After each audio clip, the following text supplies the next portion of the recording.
சகரியா 4ஆம் அதிகாரம் 6 முதல் 10 வசனங்கள்.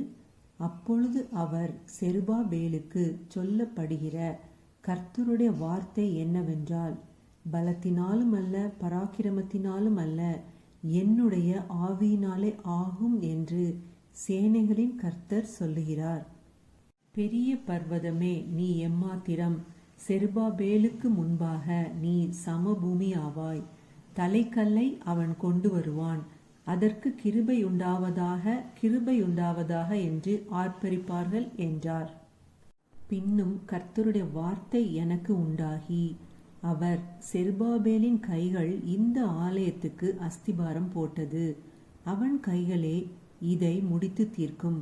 அதனால் சேனைகளின் கர்த்தர் என்னை உங்களிடத்திற்கு அனுப்பினார் என்று அறிவாய். அற்பமான ஆரம்பத்தின் நாளை யார் அசட்டை பண்ணலாம்? பூமியெங்கும் சுற்றி பார்க்கிறவைகளாகிய கர்த்தருடைய 7 கண்களும் செருபாபேலின் கையில் இருக்கிற தூக்கு நூலை சந்தோஷமாய் பார்க்கிறது என்றார். ஆமேன். ஹல்லேலூயா.